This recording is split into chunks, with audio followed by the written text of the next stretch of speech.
Hello everyone, welcome back. Placement preparation में आपका फिर से स्वागत है। आज हम बात करने आ रहे हैं इंटरव्यू क्वेश्चन के बारे में जो बहुत सी कंपनी में पूछे जाते हैं। आज का पहला क्वेश्चन है, what is a data structure. Definition है, a data structure is way of organizing data that considered not only the item stored but also relationship to each other. Advanced knowledge about relationship between the data items allowed designing or efficient algorithm for manipulating the data. ठीक, basically जो data structure होता है वो splice format of organising होता है, processing होता है, retrieving होता है और डेटा को स्टोर करने के लिए काम आता है। कॉमन डेटा स्ट्रक्चर की बात करें तो हमारे पास क्या क्या होते हैं, एरे होता है, ठीक, लिंक लिस्ट होता है, स्टैक होता है, क्यू होता है, ट्री होता है और ग्राफ होता है। और यहाँ पे हैश टेबल और हीप भी यहाँ पे होता है। ये क्या होता है, कॉमन डेटा स्ट्रक्चर होते हैं। ठीक, ये कॉमन डेटा स्ट्रक्चर जैसे array, link list, stack, Q, tree, graph, hash table और हीप, ये होते हैं डेटा स्ट्रक्चर। ठीक, बात करते हैं क्वेश्चन नंबर 2 की। List out various area in which data structure are applied. ठीक, आपको एरिया बताना है। सबसे पहले होता है, अगर बात करी जाए तो ऑपरेटिंग सिस्टम। ऑपरेटिंग सिस्टम में क्या होता है, जैसे कि managing resource, scheduling task, handling interrupt, memory management, ये सब यहाँ पे होते हैं। ठीक, वहीं बात की जाए हम लोग अगर डीबीएस की बात करें, डेटा मैनेजमेंट सिस्टम की बात की जाए, तो यहाँ पे होते हैं इंडेक्सिंग, दूसरा होता है क्यूरी ऑप्टिमाइजेशन, थर्ड होता है ट्रांजैक्शन। ठीक, ट्रांजैक्शन मैनेजमेंट। अगर वहीं नेटवर्क की बात की जाए तो यहाँ पे नेटवर्क अगर बात करें, थर्ड नेटवर्क, तो यहाँ पे राउटिंग टेबल होता है। अगर यहाँ पे एक और कॉलम डाल देंगे नेटवर्क के, तो बेसिकली नेटवर्क में होता है राउटिंग टेबल और नेटवर्क प्रोटोकॉल। ठीक, अगर आर्टिफिशियल इंटेलिजेंस की बात की जाए तो इसमें होता है स्टेट स्पेस रिप्रेजेंटेशन। ठीक, और आता है सर्च एल्गोरिथम और आता है नॉलेज रिप्रेजेंटेशन। Knowledge representation. वहीं अगर वेब डेवलपमेंट की बात की जाए, यहाँ पे अगर पॉइंट नंबर 10 डाल दीजिए वेब डेवलपमेंट, तो वेब डेवलपमेंट आता है DOM manipulation and data catching और स्टेट मैनेजमेंट यहाँ पे आता है। अगर कंपाइलर डिजाइन की बात की जाए तो यहाँ पे आता है सिंटैक्स ट्री, सिंबल टेबल और इंटरमीडिएट कोड जनरेशन। अगर क्रिप्टोग्राफी की बात की जाए, एक और यहाँ पे पॉइंट डाल देते हैं, यहाँ पे 11 पॉइंट नंबर। अगर क्रिप्टोग्राफी की बात की जाए, अगर क्रिप्टोग्राफी की बात की जाए तो यहाँ पे आता है की मैनेजमेंट, दूसरा आता है इंक्रिप्शन एल्गोरिथम, तीसरा आता है सिक्योर डेटा स्टोरेज। ये सब मल्टीपल चीजें यहाँ पे की जाती हैं। बात करते हैं क्वेश्चन नंबर थर्ड की। क्वेश्चन नंबर थर्ड है, what are the major data structure used in the following area, RDMS, network data models and hierarchical data models. ठीक, देखिए, अगर हम आरडीएमएस की बात करें तो यहाँ पे होता है मल्टीपल चीज, जैसे कि टेबल हो गया, इंडेक्स हो गया, व्यू हो गया, हीप हो गया। ठीक, अगर नेटवर्क डेटा मॉडल की बात की जाए तो यहाँ पे एक एग्जांपल ऑलरेडी है, ग्राफ। दूसरा है एडजेसेंट लिस्ट, एडिशन मैट्रिक्स। अगर हायरार्किकल डेटा स्ट्रक्चर की बात की जाए तो एक तो है यहाँ पर ट्रीज, दूसरा है बाइनरी ट्री, तीसरा है बी ट्री और बी प्लस ट्री। ठीक, ना मूव करते हैं नेक्स्ट क्वेश्चन की ओर। Question number 5। क्वेश्चन नंबर 5 कह रहा है, if you are using C language to implement the historians linked list, what pointer type will you use? ठीक, if you are using a C language to implement the heterogeneous linked list, what pointer type will you use? ठीक, हमको pointer type बताना है। तो basically हम लोग कौन सा पॉइंटर टाइप इस्तेमाल करेंगे, तो वो होता है void। void का इस्तेमाल करेंगे। ठीक, जब भी बात कीजिए कौन सा डेटा टाइप का इस्तेमाल करेंगे, तो void डेटा टाइप का इस्तेमाल होगा यहाँ पे। ठीक,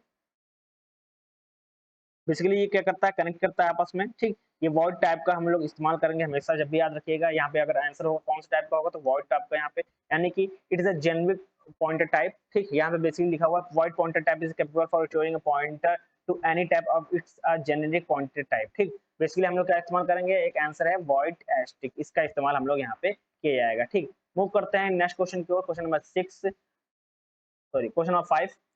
5 है, minimum number of queue needed to implement the priority Q.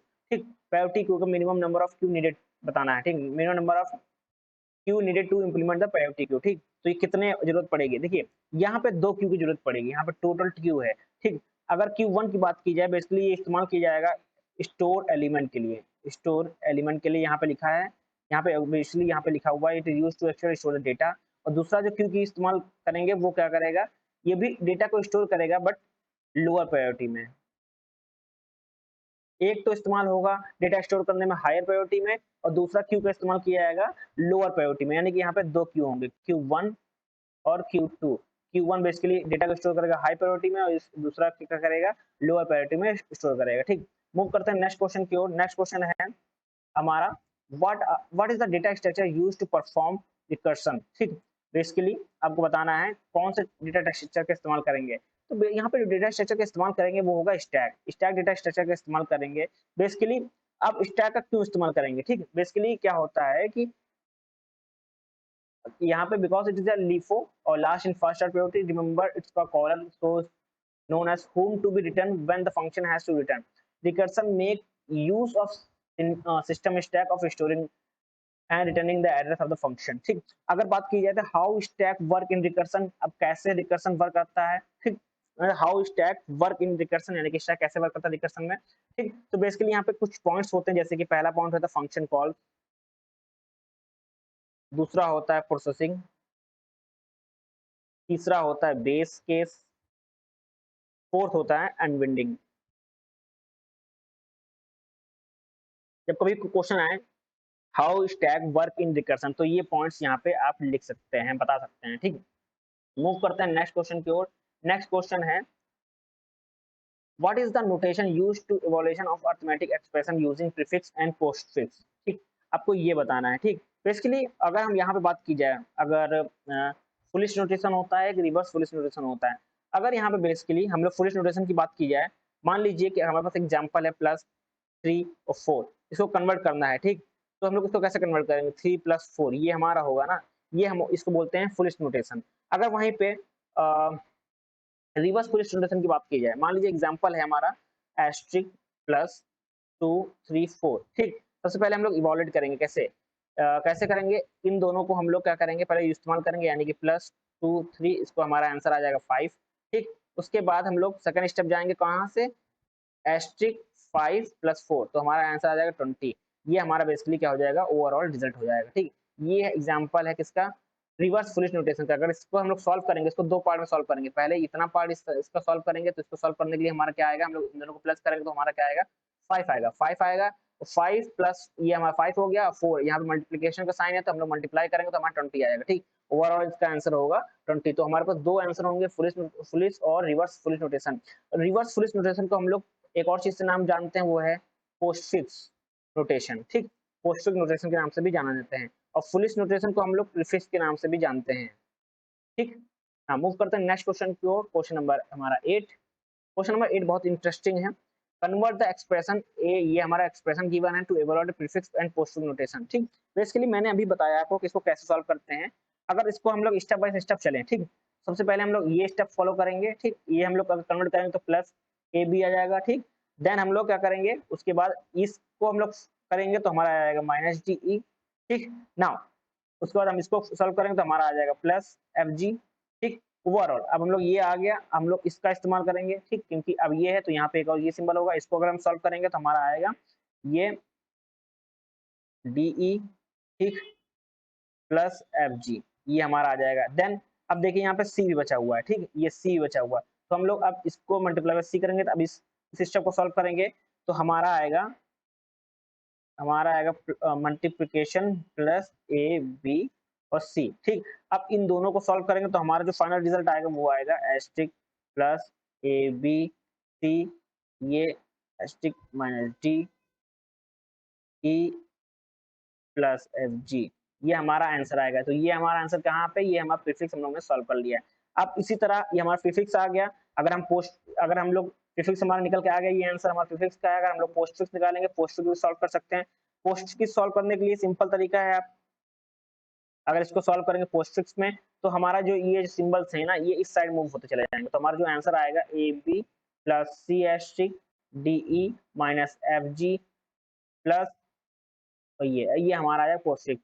Prefix में हमारे जो सिंबल्स होते हैं वो सबसे आगे आते हैं, इस डायरेक्शन मूव करते हैं, और पोस्टफिक्स में इस डायरेक्शन में हमारे मूव करते हैं। ठीक, नाउ मूव करते हैं नेक्स्ट क्वेश्चन की ओर, क्वेश्चन नंबर 9। ठीक, क्वेश्चन नंबर 9 है Restoring is not possible by using which of the following method: insertion, selection, exchange and delete. आपको मेथड बताना है, ठीक। सबसे पहले बात करते हैं किसमें सिलेक्शन नॉट पॉसिबल है, ठीक। तो ये होगा आंसर डिलीशन। डिलीशन में सिलेक्शन तब नहीं पॉसिबल है, ठीक। Storing is not possible in deletion, ठीक। बाकी में पॉसिबल है, हम एक एक करके एक्सप्लेन करते हैं। अगर इंसर्शन की बात की जाए तो इसके लिए इंसर्शन वर्क करता है by building a storing array और list one item at a time, ठीक। अगर वहीं सिलेक्शन की बात की जाए, selection work by repeatedly finding the minimum और maximum element from unsorted part, ठीक। अगर वहीं एक्सचेंज की बात की जाए, exchange generally refer to the sorting algorithm that involve swiping element. हम लोग यहाँ पे स्वाइप करते हैं, एलिमेंट को स्वाइप करते हैं, ठीक। तब उसको हम लोग क्या करते हैं, सॉल्व करते जाते हैं। अगर डिलीशन की बात की जाए, बेसिकली डिलीशन इस्तेमाल किया जाता है एलिमेंट्स को रिमूव करने के लिए, तो ये बेसिकली सॉर्टिंग के लिए इस्तेमाल नहीं होगा, तो सी का आंसर जो होगा वो होगा डिलीशन, ठीक। नाउ मूव करते हैं नेक्स्ट क्वेश्चन की ओर, क्वेश्चन नंबर 10, ठीक। 10 कह रहा है what are the method available in the storing of sequential file। देखिए sequential फाइल की बात की जाए तो वहां पे यहाँ पे देखिए दे रखा है स्ट्रेथ मर्जिंग लिखा है। तो बेसिकली अगर इसकी बात की जाए तो यहाँ पे बहुत सारे आते हैं, जैसे यहाँ स्ट्रेथ आ गया, डायरेक्ट हो गया, ठीक। डायरेक्ट सीक्वेंशियल एक्सेस हो गया, ठीक। हैश फाइल हो गया, बहुत सारे मेथड्स होते हैं। यहाँ पर अगर बात की जाए तो यहाँ पे एक होता है हैश फाइल्स की होता है, और सेकंड की बात की जाए डायरेक्ट भी होता है, डायरेक्ट सीक्वेंशियल एसएस की भी होता है यहाँ पे। अगर थर्ड बात की जाए तो यहाँ पे इंडेक्स भी होता है, इंडेक्स सीक्वेंशियल एसएस मेथड होता है, यानी कि ISAM। यहाँ मल्टीपल होते हैं, ठीक। यहाँ पे जैसे 3-4 यहाँ पे दे रखे हैं, यहाँ पे ऑलरेडी और भी मेथड हैं जो यहाँ पे सॉर्टिंग करते हैं सीक्वेंशियल फाइल में, ठीक। नाउ मूव करते हैं क्वेश्चन नंबर 11 की। क्वेश्चन नंबर 11 है list out fit application of tree data structure. तो एप्लीकेशन की बात की जाए तो यहाँ पे सिंबल टेबल कंस्ट्रक्शन हो गया, सिंटैक्स एनालिसिस हो गया, ठीक। ये हमारे क्या होते हैं, मेथड्स होते हैं, ठीक। नाउ मूव करते हैं नेक्स्ट क्वेश्चन की ओर। नेक्स्ट क्वेश्चन है list out a few application that makes use of multi link list structure. देखिए मल्टी लिंक लिस्ट स्ट्रक्चर की बात की है यहाँ पे, तो यहाँ पे आंसर जो होगा स्फीयर मैट्रिक्स होगा और इंडेक्स जनरेशन यहाँ पे गिवन है। अगर वहीं और भी बात की जाए, ठीक, अगर और एग्जांपल की बात की जाए तो यहाँ डेटाबेस सिस्टम की हो जाएगा, और फोर्थ की बात की जाए फाइल सिस्टम, एक होगा वेब ब्राउजर भी होगा, ठीक। और 6 होगा नेटवर्किंग होगा, ठीक, जहाँ पे मल्टी लिंक्ड स्ट्रक्चर का इस्तेमाल किया जाता है। और एग्जांपल की बात की जाए तो यहाँ पे ऐड होगा, यानी कि कंप्यूटर एडेड डिजाइन की बात कर ले, और एग्जांपल की बात करें तो artificial intelligence and machine learning यहाँ पे भी होगा, ठीक। नाउ मूव करते हैं नेक्स्ट क्वेश्चन की ओर, क्वेश्चन नंबर 13। क्वेश्चन नंबर 13 कह रहा है in tree construction which is the suitable for efficient of data structure array, link list, stack और क्यू। बेसिकली अगर इसकी बात की जाए तो सबसे बेस्ट कौन सुटेबल होगा, तो link list is suitable for efficient data structure, data structure because अगर बात की जाए लिंक लिस्ट क्या होता है, बेसिकली इंप्लीमेंट होता है ट्री नोड से, specially in case where dynamic memory allocation is needed. Each node in the tree contain pointer to its child node, make linked list और natural fit of the tree structure. इसीलिए हम लोग क्या करते हैं, link list का इस्तेमाल करते हैं, सुटेबल इफिशिएंट होता है ये डेटा स्ट्रक्चर के लिए, ठीक। बेसिकली जब ट्री कंस्ट्रक्ट होता है तो अगर पूछा जाए कि which is suitable efficient data structure, तो लिंक लिस्ट का हम लोग बोलते हैं, ठीक। अगर वहीं अगर एरे की बात करते हैं, ठीक, array basically useful for representing a binary tree where tree are complete or nearly completed, ठीक। अगर वहीं अगर हम लोग स्टैक की बात की जाए तो stack which is used to tree traversal algorithm like depth first search rather than the tree construction। अगर वहीं पे क्यू की बात की जाए तो Q useful for a breadth first search यानी कि BFS algorithm and level order traversal, ठीक। तो बेसिकली इन चारों में से सबसे जो बेस्ट होती है वो लिंक लिस्ट होती है, ठीक। वो इसमें कंस्ट्रक्शन जो होता है वो इजी होता है, ठीक। यहाँ पे जो नोट्स होते हैं, जो चाइल्ड नोट्स होते हैं, आपस में कनेक्ट होते हैं with the help of pointer, ठीक। नाउ मूव करते हैं नेक्स्ट क्वेश्चन की ओर, question number 14। What is the type of algorithm which is used in solving 8 queen problem. आपको ये भी पता है, एग्जांपल बेस्ट है, आपको पता होना चाहिए। बैक ट्रैकिंग बेसिकली क्या होता है, यहाँ पे बैक ट्रैकिंग जब भी पॉसिबल नहीं होता तो हम लोग बैक ट्रैक करके जाते हैं। Back track algorithm generally use for solving a constraint satisfaction problem, ठीक। ये किस प्रॉब्लम के लिए सॉल्व करते हैं, basically constraint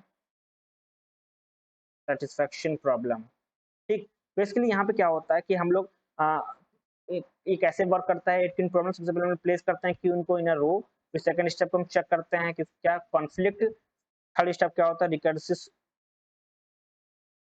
recursively. Fourth step होता है बैक ट्रैक, ठीक। अगर नेसेसरी होता है बैक ट्रैक, अगर नहीं होता हम लोग बैक ट्रैक जाते हैं। और फिफ्थ स्टेप होता है टर्मिनेट, ठीक। जब मतलब अगर हम लोग को मिल जाता है, व्हेन कंप्लीट हो जाता है, तो हम लोग क्या करते हैं, टर्मिनेट करते हैं, ठीक। अगर 8 की प्रॉब्लम की बात की जाए तो हम लोग इस तरह मूव करते हैं, कंप्लीट होगा कि नहीं होगा, इस तरह हम लोग चेक करते जाते हैं, पुट करते जाते हैं क्यूज को, अगर यहाँ पे होगा, यहाँ पे होगा, ठीक। ये सब हम लोग देखते चलते हैं, ठीक। 8 क्यूज प्रॉब्लम किसमें इस्तेमाल होता है, क्वेश्चन है what type of algorithm is used to backtracking algorithm हम लोग इस्तेमाल करते हैं 8 क्यूज प्रॉब्लम को सॉल्व करने के लिए, ठीक। अगर यहाँ पे 4 क्यूज प्रॉब्लम भी हो तब भी हम लोग बैक ट्रैक का ही इस्तेमाल करेंगे, बैक ट्रैकिंग ही लिखेंगे। मूव करते हैं नेक्स्ट क्वेश्चन की ओर। In AVL tree at what condition the balancing is to be done. अगर बैलेंसिंग की बात की है, देखिए अगर बैलेंसिंग की बात की जाए तो यहाँ पे कुछ फैक्टर होते हैं, जैसे कि बैलेंस फैक्टर। बैलेंस फैक्टर होता है यहाँ पे, बैलेंस फैक्टर कैसे करते हैं, height of left sub tree minus height of right sub tree, तभी हमारा क्या होता है कि जो ओवरऑल एबल ट्री क्या होता है, बैलेंस होता है, ठीक। तो यहाँ पे जो आंसर है, if it's the pivot value और the highest factor is greater than 1 और लेस देन 1, ठीक। ये चीज यहाँ पे होती है, ठीक।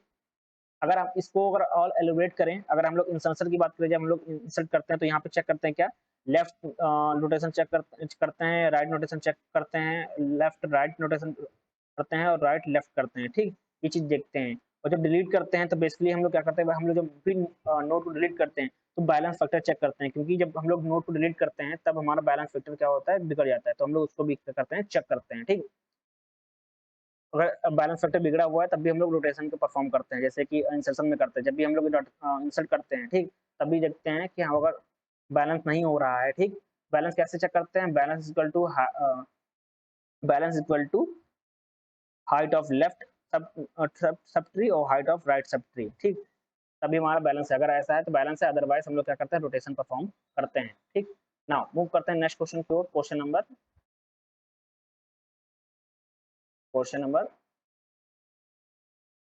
16. What is the bucket size when the overlapping and collision occur at the same time? ठीक, आपको कंडीशन बताएं, what is the bucket size, bucket size बतानी है, ठीक। when the overlapping and collision occur at the same time, अगर बात करें जाए when we dealing with the hash table, bucket size refers to the number of sort or interior available in each bucket of the hash map। Basically अगर बात की जाए अगर collision की और ओवरलैपिंग की, तो बेसिकली अ कोलिजन कैसा होता है, a collision occur when the two or more key has to be same bucket, ठीक। अगर ओवरलैपिंग की बात की जाए तो बेसिकली क्या होता है कि this term is not standard in context of hash table, but it may refer to the situation where multiple key not only has to the same bucket but also overlapping to the similar value or key, तब हमारा क्या होता है, overlapping होता है, ठीक।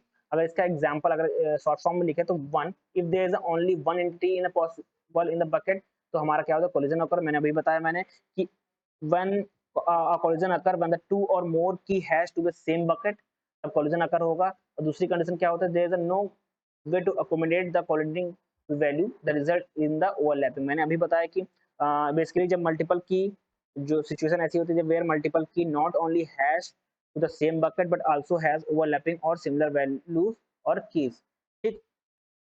तो ये क्या कौन सी प्रॉब्लम होती है, ओवरलैपिंग की प्रॉब्लम होती है, ठीक। यहाँ पे दो कंडीशन है, ठीक।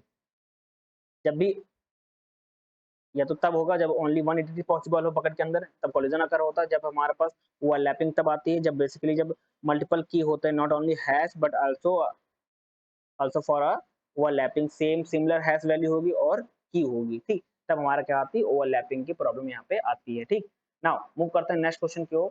नेक्स्ट क्वेश्चन की है classify the hashing function based on the various method by which की वैल्यू इज फाउंड। बेसिकली बहुत सारे मेथड्स हैं, जैसे कि सबसे पहले बात करें डायरेक्ट एड्रेस हैशिंग हो गया, ठीक। इसमें बहुत सी चीजें आती हैं जैसे डिस्क्रिप्शन मेथड, यूजर्स। अगर वहीं बात की डिवीजन मेथड की, यहाँ होता है, ठीक। यहाँ पे डिवीजन मेथड होता है, यहाँ पे मिड स्क्वायर मेथड होता है, फोल्डिंग मेथड होता है, ठीक। मॉड्यूल डिवीजन मेथड होता है, यूनिवर्सल हैशिंग होती है यहाँ पे, ठीक। और बात की जाए क्रिप्टो हैशिंग फंक्शन भी इस्तेमाल किए जाते हैं, ठीक। और परफेक्ट हैशिंग भी होता है, जैसे कि बहुत सारे अभी तक यहाँ पे साथ ही हैं, और भी लिख सकते हैं। यहाँ पे एक होता है परफेक्ट हैशिंग। अगर 9 एक और बात करें यहाँ पे तो ओपन एड्रेसिंग भी होता है, ठीक। अगर 10 की बात करें तो यहाँ पे एक होता है चैनिंग, और बात करें यहाँ पे हैशिंग विद बकेट भी होता है, बहुत सारे फंक्शंस होते हैं। ठीक, ना मूव करते हैं नेक्स्ट क्वेश्चन की ओर। नेक्स्ट है what are the type of collision resolution technique and the method which is use in each of the type. So देखिए, अगर इसकी बात करें तो यहाँ पे देखिए वो होता है ओपन एड्रेस, ठीक, एक होता है यहाँ पे स्कैनिंग, ठीक, और एक होता है यहाँ पे ओपन बकेट, ओपन भी बकेट भी होता है, ठीक, बहुत सारी होती हैं, रीफेस रीहैशिंग भी होता है, ठीक, अगर कुकू हैशिंग भी होता है, ठीक, 4 टाइप की होती हैं। एक बात की जाए कुकू हैशिंग भी होता है, ठीक, और एक होता है री हैशिंग भी होता है, ठीक। तो यहाँ बेसिकली 2 रखे हैं, एक है ओपन एड्रेसिंग यानी कि close hashing, this method is include overflow block. अगर दूसरा है क्लोज एड्रेसिंग यानी कि open hashing, this method is include your link list binary list. और उसके सिवा भी यहाँ पे मल्टीपल होते हैं, जैसे कि अभी मैंने बताया कुकू होता है, रीफ्रेशिंग होता है, चैनिंग होता है, ठीक, इसका भी इस्तेमाल यहाँ पे किया जाता है, ठीक। नाउ मूव करते हैं नेक्स्ट क्वेश्चन की ओर। नेक्स्ट क्वेश्चन है in RDBMS what is the efficient data structure used in internal storage representation, ठीक। अगर इसकी बात की जाए तो बेसिकली यहाँ पे अगर इसका आंसर अगर हम बात करें तो यहाँ पे होता है बी ट्री होता है, बैलेंस ट्री, ठीक, और अगर इसकी बात की जाए बी प्लस ट्री भी होता है यहाँ पे। ये दोनों ऐसी चीजें हैं जहाँ पे इसका इस्तेमाल किया जाता है जो एफिशिएंट होते हैं डेटा स्ट्रक्चर, बी ट्री और बी प्लस ट्री, ठीक। ना मूव करते हैं नेक्स्ट क्वेश्चन की ओर। Question number 20 what is the spanning tree, ठीक। अगर स्पैनिंग ट्री क्या होता है, ठीक, basically spanning tree of a connected and undirected graph is a subgraph that include all the vertex of the original graph. Is a tree, meaning that it's a connected graph with a no cycle. It also contain exactly v minus 1 edges where v is a number of vertex in the graph, ठीक। इसके अगर एक और definition की बात की जाए यहाँ पे लिखी हुई है spanning tree is a tree associated with a network all node of the graph appear on the tree once. A minimum spanning tree is a spanning tree organized so that total edge weight between the nodes is minimized, ठीक। ये भी होता है। एक और definition यहाँ पे कह सकते हैं spanning tree is a fundamental concept in graph theory particularly in the context of connected and undirected graph, ठीक। बेसिकली यहाँ पे क्या क्या इंक्लूड होता है, it include all the vertex of the original graph, is a tree meaning that it is a connected graph with a no cycle. It contains exactly v minus 1 edges where v is a number of vertex in the graph, ठीक। अगर इसकी properties की बात की जाए तो एक property होती है कनेक्टिविटी, ठीक, जहाँ पे क्या होता है it connect all the vertex. दूसरी प्रॉपर्टी होती है एसाइक्लिक यानी कि it does not contain any cycle, not contain any cycle, ठीक, ठीक। और तीसरी प्रॉपर्टी होती है मिनिमल एज। मिनिमल एज का मतलब it exactly v minus 1 edge where is the minimum number of age required to connect all the vertices without forming a cycle. अगर example की बात की जाए, अगर इसका एग्जांपल बात करें तो हम लोग देखेंगे नेटवर्क डिजाइन करने में इसका इस्तेमाल होता है, दूसरा होता है राउटिंग में, राउटिंग एंड ब्रॉडकास्टिंग में इसका इस्तेमाल किया जाता है, और थर्ड होता है एमएसटी यानी कि मिनिमम स्पैनिंग ट्री का में इसका उपयोग होता है।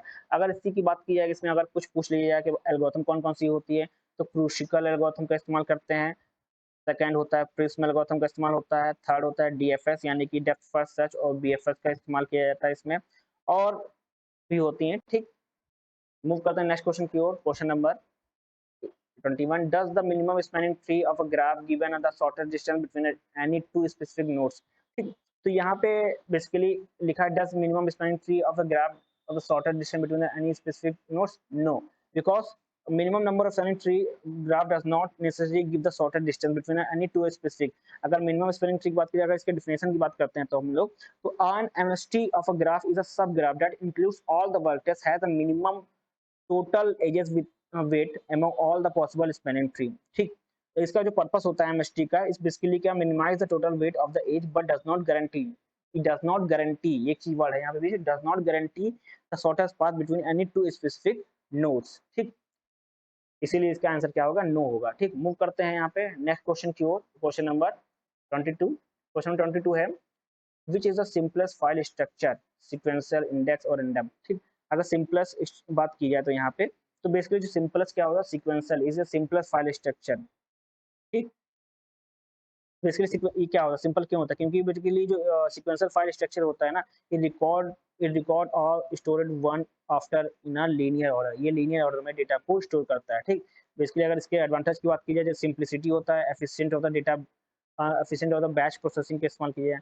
अगर डिसएडवांटेज बात की जाए सीक्वेंशियल की तो ये स्लो होता है, slow access for random queries और लैक ऑफ फ्लेक्सिबिलिटी होता है। बट ये क्या होता है कि सिंपलेस्ट डेटा स्ट्रक्चर होता है। अगर वहीं बात की जाए इंडेक्स की बात करते हैं तो बेसिकली ये बेसिकली इस्तेमाल करते हैं, बेसिकली इस्तेमाल होता है मैप की के साथ, ठीक।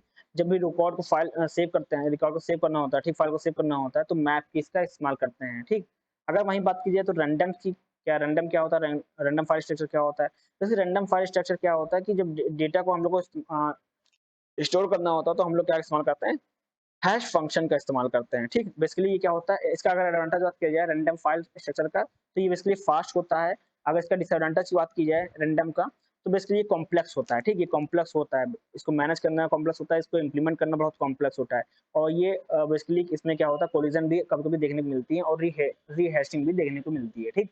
नाउ मूव करते हैं नेक्स्ट क्वेश्चन के क्वेश्चन लास्ट क्वेश्चन अपना, whether the linked list is a linear और नॉन लीनियर डेटा स्ट्रक्चर।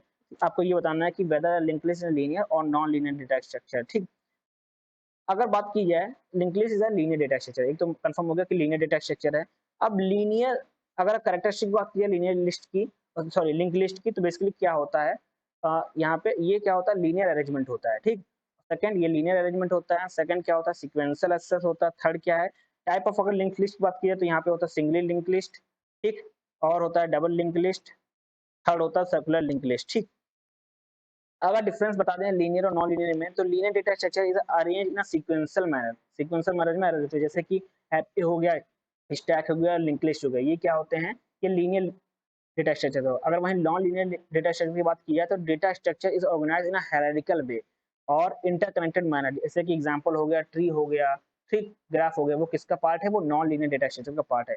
तो जो अगर बात की जाए तो लिंक लिस्ट किसका पार्ट है, वो लीनियर का है, लीनियर डेटा स्ट्रक्चर, यानी कि यहाँ पे जो डेटा जो स्टोर होता है, वो जो अरेंज होता है, वो सीक्वेंस मैनर में अरेंज होता है, ठीक। Thank you everyone. ये टॉप 23 क्वेश्चन है जो बहुत इंपॉर्टेंट है, हर कंपनी में कभी कभी पूछा जाता है, ये आपको बेनिफिट करेंगे इंटरव्यू क्वेश्चन में, ठीक। Thank you everyone.